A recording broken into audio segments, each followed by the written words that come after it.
wash our hands every time, and of course use hand sanitizers. And if you're going to cough, let it be that you use a handkerchief to cover your mouth when you're coughing so that you don't get to infect the next person. Well, we're waiting for it to pop up on the screen, but we don't have it. Let's move on to what we have for you this morning, talking about the world of sport. And let's start off with the fixtures of the Niger Professional Football League matches that will go down, talking about match day 22 of the NPFL. And interesting games will go down, I'm sure. Plateau United will be up against the Jigawa Golden Stars. Kwara United FC will be taking on Lobi Stars. Kano Pillars will be up against the Kada International. And there will be the game between Heartland and Rivers United. FC Fanyuba will battle MFM FC. Rangers International will be at home to Adamawa United. Warrior Wolves will battle Sunshine Stars. Abia Warriors will be up against Aqua United. Enyimba will be taking on Katsina United. And Wiki Tories will be at home to Nasarawa United. I remember in the other season.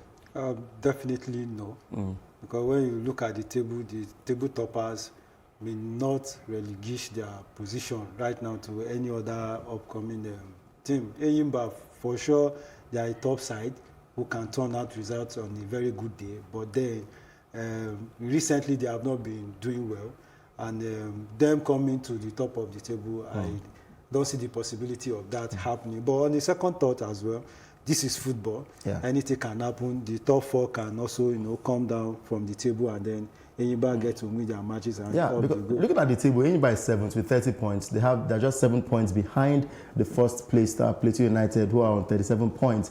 And Enyimba have about 3 matches outstanding. If they get 3 points in those games, that's about 9 points. They'll be on 39 points, pending what happens. Well, if they get 3 points, that's at 9 points, and they'll be on 39 points, meaning that they would have 39 and they will top the league because they would have leveled up with the playing time of every other team in the NPFL. Then we can now start from there to say, okay, which of these teams can then win the league. So if anybody win the 3 outstanding games, they will go straight to the top of the NPFL. Well, if you say top, maybe top 5. But to relegate Plateau United and Rivers United, I don't see that coming. They have outstanding matches. What's the possibility that they are going to win those outstanding matches? That for me, I don't take those matches as point gaining matches, but probably because they could lose, they could draw, and they could also get a win. So if you look at Enyimba has not been in very good form during in the recent matches they have played. So them coming, to top Plateau United and Kwara United and the rest of them, it will be a tough one. It will be a tough one for them, but never, like they say in football, never say never until the referee give the final whistle. So let's wait and see what Enyimba will be able to turn out with this remaining outstanding that they have at hand. All right, let's see how that goes for Enyimba. And of course, the Rangers United are just above the relegation zone. They are still in trouble, but they need to win their outstanding games to stay clear of the relegation zone. Now, Manchester United fans all over the world, even the commentator mentioned yesterday that, yes, Odion Ighalo has scored, and he's sure the Nigerian fans will celebrate this one because he has a large followership right here in Nigeria. He finally started a game for United and he scored. Before now, this is his 3rd game for United, but this is the first one that he was going to start for Manchester United. And we said we were not going to judge Odion Ighalo's performance until he starts for United, and probably he doesn't score, and we get to see how he performs overall. In the other games, he had about 5-10 minutes to play, and we saw a flash of brilliance from Odion Ighalo. And yes, he started the game yesterday, and he scored with a beautiful walked goal from Bruno Fernandes to Mata, then to Odion Ighalo, who put in the goal. And of course, Sunday is a Manchester United fan, and I'm sure you're happy with that result. 5-0. Very, very well. Yesterday, I was so full of joy because if you watch the way Manchester United played yesterday, for the first time, I was proud to say I'm a full United fan. Because if you watch the first, apart from the penalty, the first 3-4, the second, third goal, if you see the way the build up to that goal, you know that is how United should play. You see Mata, you see Fred, you see Lingard and the rest of them. For Ighalo, I am happy. He was unfortunate, if I may say, that Marshall was not on the pitch. Probably that is why he gets to start in the match. And he proved himself that I can actually do it if given the opportunity to start from the first half. If you see his celebration, If you listen to his post-match interview, he was saying that it's a dream come true for him. For him to that score. it's something that he has always been dreaming of, and I'm happy for him. I just wish that the coach would, start feeding him at the beginning of every match, at the starting lineup. And then let's get to, because this guy, for me, he has so much to offer to United. Most especially now that Rashford is still out of injured. He's still out injured. So I think it's an opportunity for him, to capitalize on that and battle with just to get that starting shirt for Manchester United. Well, he has 6 months. He's on a 6-month loan with Manchester United, but he has scored his first goal for United, and the celebration dedicated the goal to his late sister. We're expecting more goals from Odion Ighalo in that one. Remember, the game finished 5-0 in favour of Manchester United after they defeated Club Brugge in the Europa League round of 32. They've moved on to the round of 16, and we're looking forward to who their opponents will be in that one. The other side of England, we saw Arsenal. Yes, the Arsenal fans are not so happy. They're not even happy at all with Pierre-Emerick Aubameyang, and they're not happy with the Arsenal squad. And of course, they're not judging Mikel Arteta for what he has done so far with the club. And Aubameyang had a chance to secure a draw in that game and qualify on a goal aggregate, but he missed the sitter at the dying minute of that encounter between Arsenal and Olympiacos. So that game ended 2-1 in favour of Olympiacos, and of course Olympiacos qualified on away goal rules. For Arsenal, a disastrous season so far it has been for them, and of course for me, I got to a point where I concluded, I said the problem is not the name of the club. The problem has never been the coach. We can say as one of the coaches have 1 or 2 problems, but it has not been solely the coach's problem. I think it's the players, how they deliver. They are not hungry enough to deliver success for the club. Yeah, like you said, the name of a club does not play football on the pitch. It's the players and the manager that does virtually everything. Arsenal over the years, that passion has not always been there. If Arsenal is up today, Arsenal fans are jubilating. The next 2-3 matches, you see them. There's no consistency. So that consistency, they lack that consistency. And I believe the manager has not been able to talk that talking part into their head to tell them, look, every game matters. Every game is important. True. For Mikel Arteta, I mean, he has, like I said, when he came in to Arsenal, when he was at Porto, I said, this guy have a lot of work to do because he has been given a position that, for me, is bigger than him. So he has to do some extra things to keep that pace going. For the match yesterday, Olympiacos, they are a good side, but Arsenal, like you said, Aubameyang could not take his chances. I mean, it happens to every player. It's one of those days that you label as black days. I mean, they should not criticize him for it. He should not be bitter for himself. Let him see it as a challenge, in their next match, to make it up with the fans and the club as a whole. And after he missed that chance, he cried. He cried at the end of the game, and he said he felt very bad with himself for missing the opportunity to score. And some of the Arsenal fans said one of the reasons why he cried is because he knows the fans love him. And as of yesterday, they were having contract talks between Aubameyang and, of course, the club. And he said he's waiting to see where Arsenal will finish at the end of the season if they get to qualify for the Champions League. This is an opportunity to qualify for the Champions League if they get to win the Europa League. Now they have to struggle to finish in the top 4 of the EPL, which seems almost impossible. It's a huge task for them this season. But they get to win the remainder of their matches. Anything can happen, but they just need to win every game that they get into to the end of the season. Now, there are rumors that if Arsenal doesn't qualify for the Champions League, Aubameyang will leave the club. So it's all twisted at the moment. I mean, it's possible. Every player wants to play in the Champions League. That is where it is believed that the biggest players, ply their trade. So for him not to have signed the contract means that he's still looking at the possibility of if Arsenal will make the Champions League and if they will not. So if there is a possibility that they will make the Champions League, I mean, he will remain. He will put pen to the paper. But if he sees that he's not looking that way, he will probably look around and see the club that he can play in Champions League. Every player in the market out there wants to play.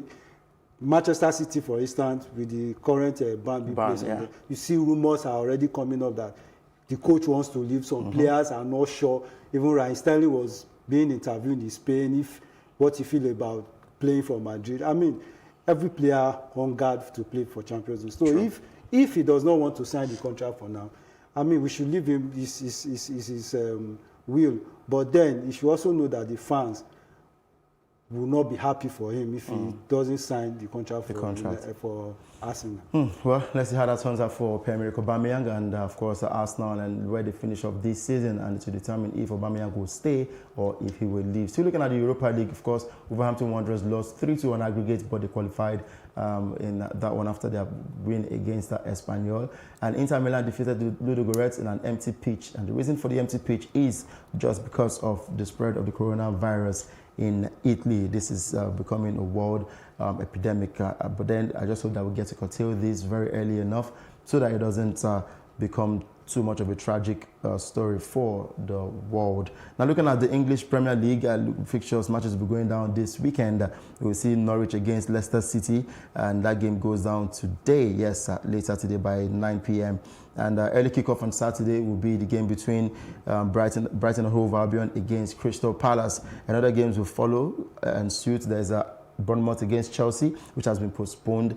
Aston Villa against Sheffield United has been postponed due to Aston Villa's Carabao Cup final against Manchester City. Newcastle United will take on Burnley. West Ham United will be at home to Southampton. And Watford will be at home to table toppers Liverpool. And on Sunday, we'll be seeing Everton against Manchester United. And the game between Manchester City and Arsenal has also been postponed because Manchester City have a Carabao Cup final to play against Aston Villa. Tottenham Hotspur will be taking on Wolverhampton Wanderers. Now, for Manchester City, if they get to win the Carabao Cup, well, a good one for them.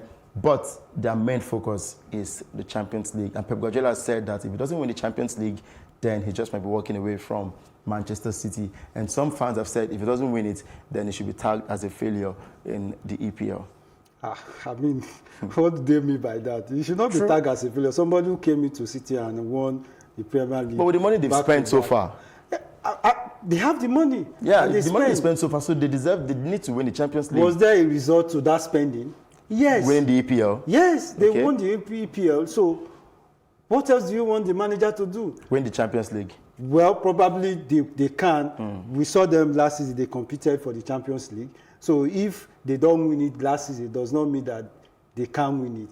They will win it. So this guy is still, Pep Guardiola, we know him, is a champion anytime, any day. So he has won 2 Premier League.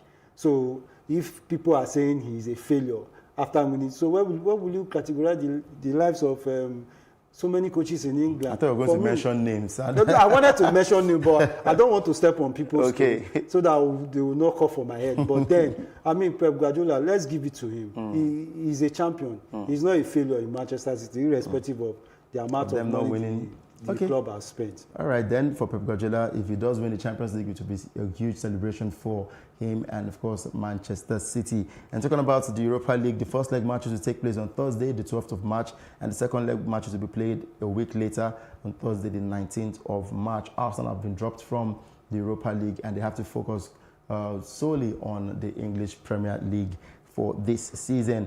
Now, still looking at sporting issues, now let's go over to the Spanish La Liga. We're seeing a big encounter between Real Madrid and Barcelona. That's the El Clasico, and we're looking forward to that one. This has always been a huge match to look out for, but in recent times, we lost that vibe, that rivalry between Barcelona. I think since Ronaldo left Real Madrid, we've not seen the El Clasico be as interesting as it used to be. Yeah, true. Apart from Ronaldo leaving, for me, it has been when Mourinho and Pep left. So since they left Madrid and Barcelona, the El Clasico that everybody is always anxious to wait and watch, I think the vibe has dropped, like you rightly said. You know, and the major players, Ronaldo and some couple of players have also left. So that controversy, that hunger in the pitch is no more there. But still, El Clasico still remains El Clasico. So fans always, you know, wait to watch what Madrid and Barcelona is like saying City and Manchester United. So it's like a clash of the titans. So let's wait and see. But this time around, I hope Zidane will be able to have its way this time around, knowing fully well they lost against Liverpool. They lost against Manchester City. Sorry, in the Champions League. So, well, it will be difficult for Real Madrid because Eden Hazard is out injured. They have a lot of injury crisis at the moment. Talking about Real Madrid now, and up against the Barcelona side, who we can say have been a bit of inconsistency has been with them. But against Real Madrid, they're playing away from home. They're playing at the Bernabeu. They just know how to hurt Madrid at home. So it's looking likely for Barcelona to edge Madrid over this one. But of course, we still have the likes of Sergio Ramos and Gareth Bale and Benzema to deliver for Real Madrid. But if you make your prediction for this game, who would you pick as a winner? What do you think the scoreline would be? Well, for the scoreline, in as much as Madrid is going away. No, Madrid playing at home. Madrid is playing at home. Okay, in as much as Madrid will be at home, they have lost to Barcelona in the first leg. This time around, trust me, I won't put my money on Barcelona winning this one, but I will see a draw coming in. Wow. Yeah, a draw because, but like you rightly said, Barcelona for some time they have not been the Barcelona we all know.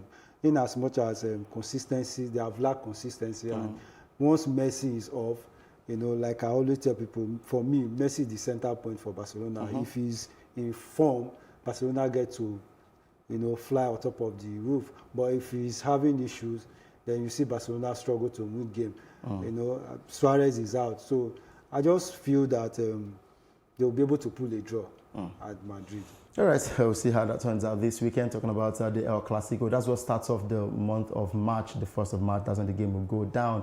And the Italia Serie A, Juventus versus Inter Milan is among 5 matches to be played behind closed doors. And this is a number of Italian sporting events which has been affected. And on Wednesday, it was announced that Ireland's men's and women's Six Nations games also that's against Italy in Dublin on the 7th and 8th of March would also be postponed due to the outbreak of the coronavirus in Italy. Now, looking at the preventive measures like we mentioned earlier, let's take that and we'll wrap up with the show this morning. They said clean your hands with soap and water or alcohol-based hand rub. Cover your nose and mouth when coughing and sneezing with tissue or flexed elbow.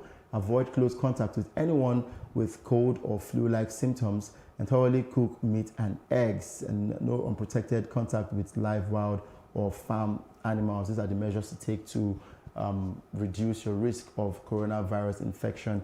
And I just hope that Lagos, Nigeria would learn, because it looks like it will have a huge risk right here in Lagos, but I just hope that we get to learn. Well, I just hope people will be able to take these precautionary measures in place. But my fear is Lagos, as populated as it is, you get to the bus stop, everybody is struggling to enter the bus. You are even inside the bus, the next person to you can't say, "Oh God, please close your mouth." Exactly.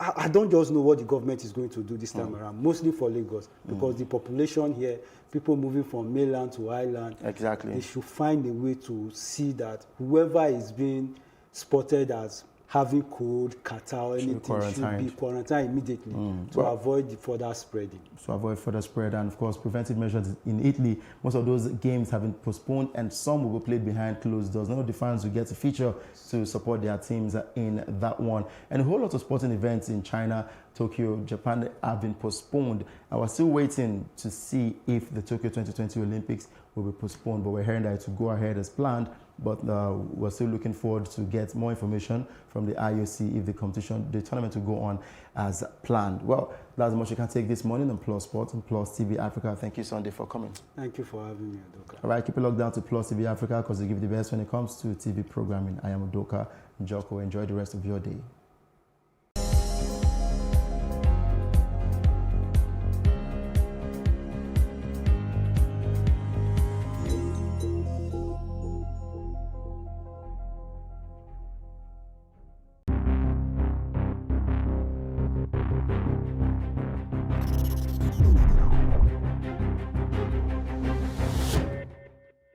Mona Lisa is all about me. It's all about you. It's all about our stories. The stories that never get told, but ought to. Whereby water transportation does not make financial sense, it makes economic sense. I was there for 2.5 hours on the floor. Nobody attended to me. If we don't take care of the poor will take care of us. It's about getting at the root of things and hearing from the horse's mouth. We are 15 public hospitals to make them affordable. In the whole of Africa, we are bigger. You know, Nigeria, we sleep, eat, dream, fashion. Those with the financial backing don't see fashion as an investment, which makes no sense. If they do it for free, they won't have money for the next case. Mona Lisa is about real life and real lives, yours and mine. Make a date with Mona Lisa, and together, let's ensure that the important stories get told.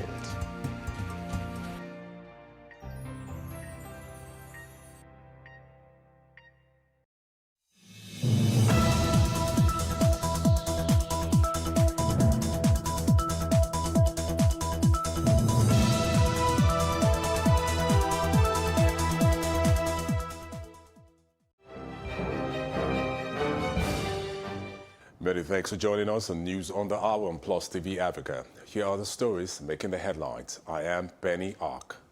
The Federal Ministry of Health has confirmed the first case of the coronavirus disease, COVID-19, in Nigeria. Minister of Health, Dr. Osage Eaniwe, confirmed the case in a statement issued in the early hours of today, February 28, 2020. According to the statement, the case involves an Italian citizen who works in Nigeria and just returned from Milan, Italy on 25th of February 2020. He was confirmed to be positive by the Virology Laboratory of the Lagos University Teaching Hospital, part of the laboratory network of the Nigerian Center for Disease Control, NCDC.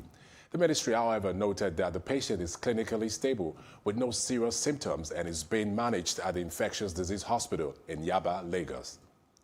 Meanwhile, the Ministry of Health in Lagos State has confirmed its first case of the novel coronavirus disease, COVID-19, incidentally the first in Nigeria and West Africa since the outbreak in China in January 2020. This was contained in a statement released Friday morning by the State Commissioner for Health, Professor Akin Abayomi. It is the second confirmed case in Africa, following one recently recorded in Algeria in North Africa. The novel virus is fast-spreading, having been reported in over 20 countries across Asia, the Middle East, Europe, and lately in Africa. Like the case confirmed in Algeria, the victim, an Italian traveler, arrived in Nigeria on Tuesday from Milan on a business trip. The victim used the Murtala Mohammed International Airport in Lagos. The state government said it is working with the Nigeria Center for Disease Control and other preparedness groups to ensure the case is effectively managed out of circulation. Meanwhile, the Senate yesterday tasked the Health Ministry to put in more measures to contain the spread of coronavirus. Senators say that they want more visible measures put at the nation's international airports, saying an outbreak on the country will be disastrous. The president of the Senate, Ahmed Lawan, accused the Federal Ministry of Health of not doing enough, saying the protection of Nigerians must be priority for government, considering the effects the virus had on earlier countries. Mr. President, because of the pandemic nature of coronavirus, every country in the world is taking preventive measures. Because the wisdom is that prevention is better than cure. When we landed in South Africa, we were not allowed to leave the aircraft for a good 30 minutes. Officers of the Medical Corps of the South African Army came into the aircraft and screened everybody before we were allowed out of this aircraft. When I arrived yesterday at the Nnamdi Azikiwe airport, there was no screening. All we were given is a sheet of paper to indicate whether we were sick, whether we had been to one country or the other, and how we'll be contacted in emergency. What are you contacted in emergency? How do you train me? How do you know whether I fall sick after I left the airport? So this is very frightening, Mr. President and the Secretary and Senators. Very frightening. And I think something has to be done to ensure that we do not give way to a situation which we will not be able to control. Today, every country in the world tries to ensure that if it has coronavirus, it limits it to those that are affected, that it doesn't go beyond those that are affected. And if it doesn't, every country tries to ensure that it doesn't cross to its border. While the Federal Ministry of Health and the associated agencies may be doing their best, I think at the moment with this kind of explanation, this best is not good enough. And we shouldn't take anything for granted. We are a prideful nation, but when we pray, we should walk the prayer.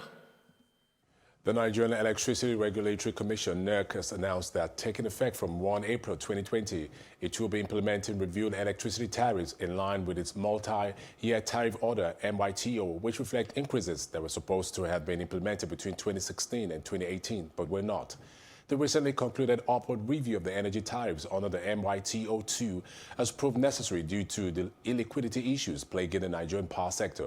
However, as NERC reviews energy tariffs for retail, it must consider and address the effects of the deleterious policies on the business of meter asset providers who play a key role in Nigeria's power decentralization policy and agenda.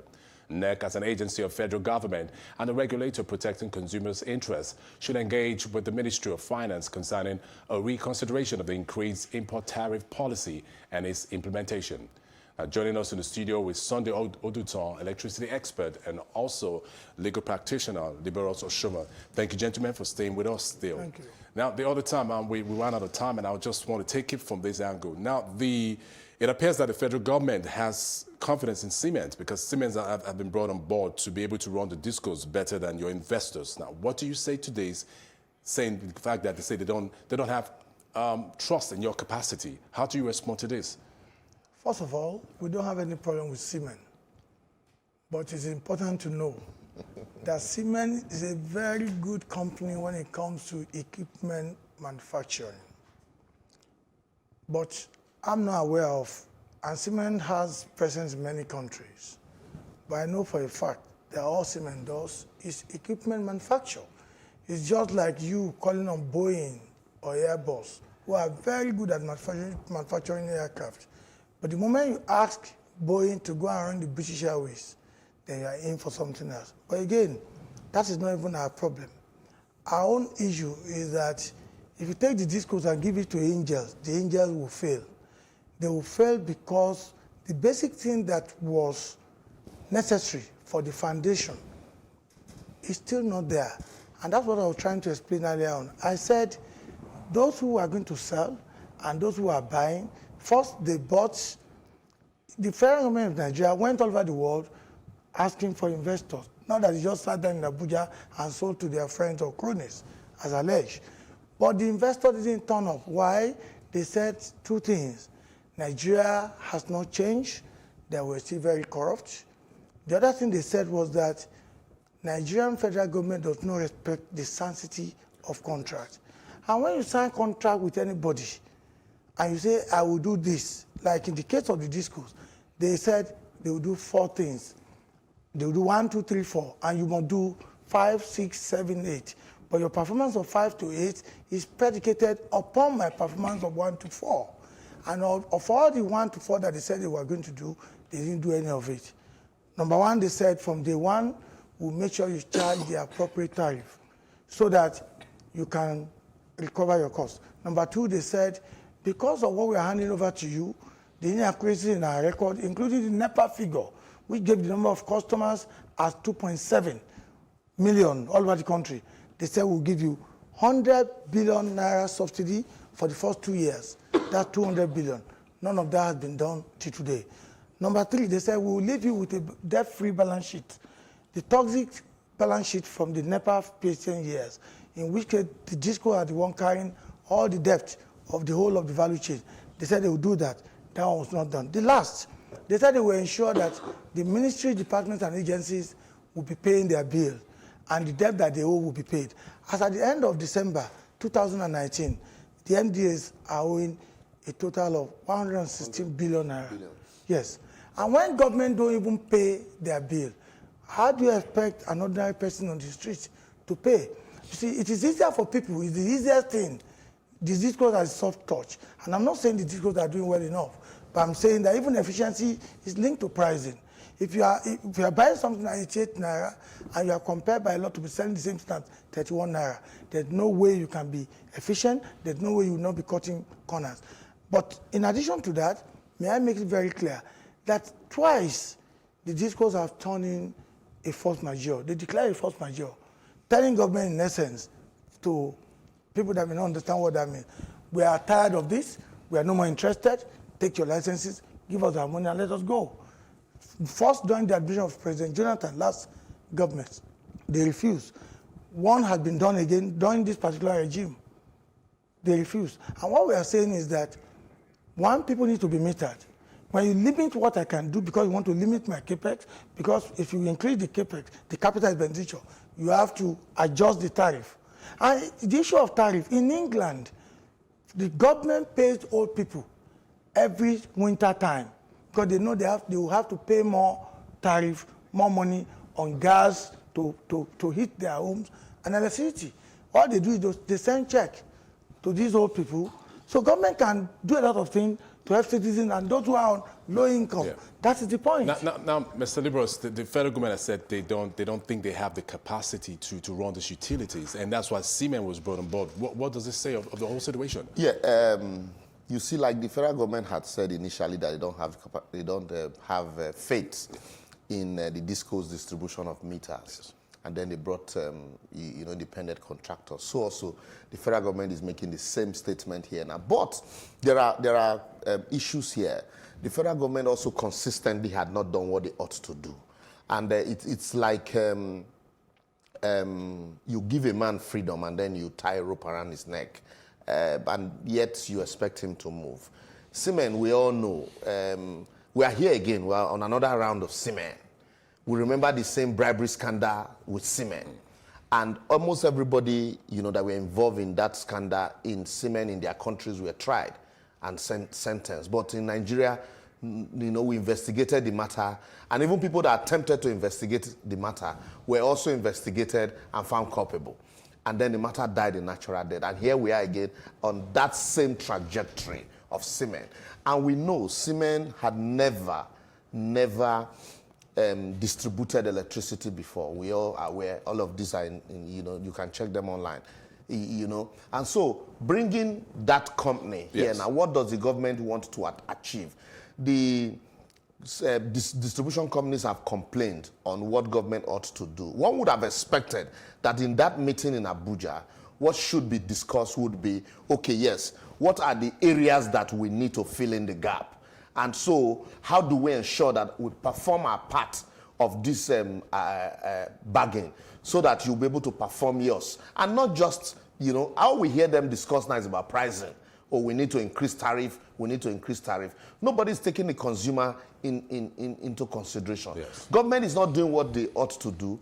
The DISCOs also are cutting corners because they need to,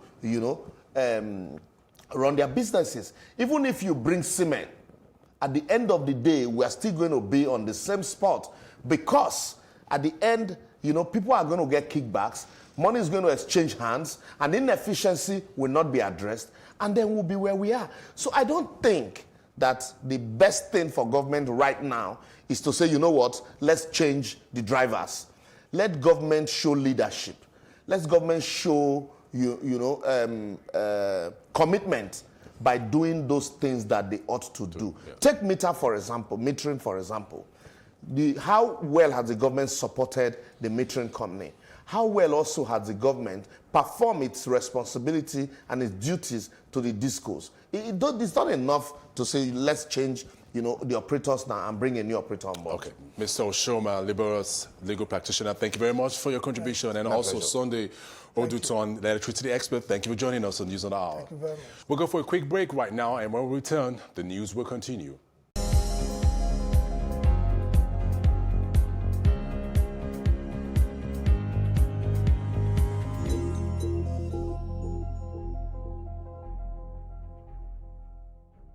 The first ever Miss Deaf Beauty Pageant Nigeria took place on the 1st of November 2019 and featured 15 participants from across Nigeria, and it was a huge success. We are all about ability. We want you to look beyond what you perceive as disability and actually see the beauty, the strength, the grace, the talent, and every other beautiful thing that makes up a human being.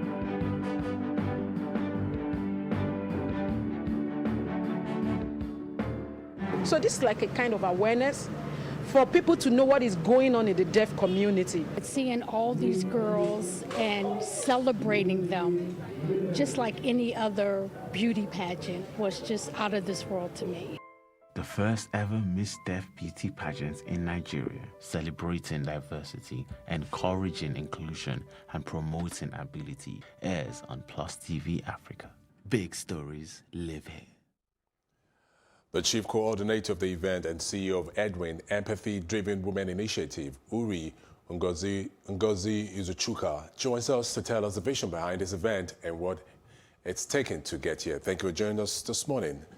Thank you very much. Yes. Now, you conducted a successful Miss Deaf pageant, and I'm just wondering, why was this platform suitable for you to use to highlight the plight of the deaf in the country? Okay, yes, I run Empathy Driven Women International. We work with women with disabilities. And the Miss Deaf pageant, was actually registered by another organization. And so they tried very hard over the years to conduct this particular pageant. They couldn't. But because we've been working in that territory, so it was easy for us to connect. And so when we connected, we decided this is the very best place for us to showcase the beauty, because we are all about inclusion. And we also believe that we should look beyond the disabilities of persons with disabilities and actually see their ability. So this platform was just the right place for us to show that these girls, they may have speech or hearing impairment, or they may be deaf as it is, but they still have a lot to offer. And we believe that a society watching and seeing how gifted and talented and determined these girls are can actually integrate them, right, into every other things that they're suited for. Great. Now, you're an advocate of beauty and diversity. You want to tell us what this means to you and what it encompasses? Okay, I am an advocate of inclusion, okay?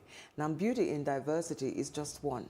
But the most important thing here is to see the beauty beyond disabilities, because beauty is not just physical.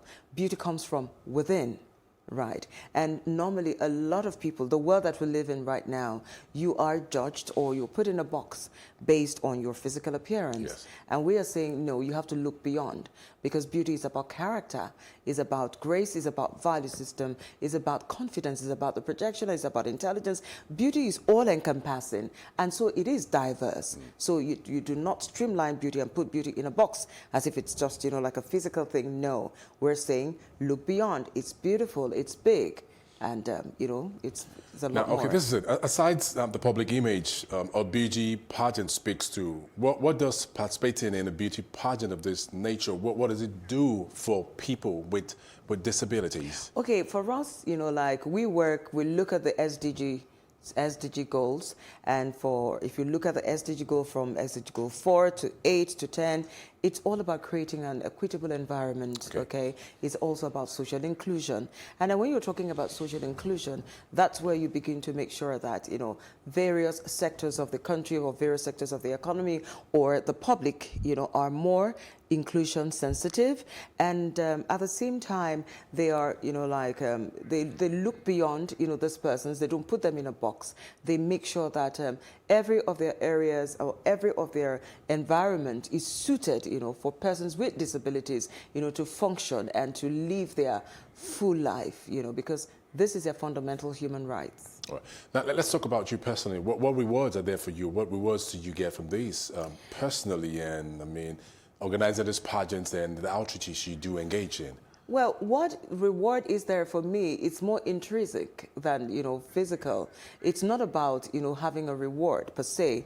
It is about, reaching out and creating value and adding value to the society. And for persons that participate, we're looking at their mental health as well. People that live with disabilities, we just think that, okay, they probably need more physical things, but in this kind of outreaches that we do, that we reach out to them, we love them, we care for them, we show them that they matter, it helps their mental health, which is very key and very necessary for their development and for their continued, performance in their lives. All right, before I let you go this morning, you want to tell us quickly what other projects you have in the pipeline?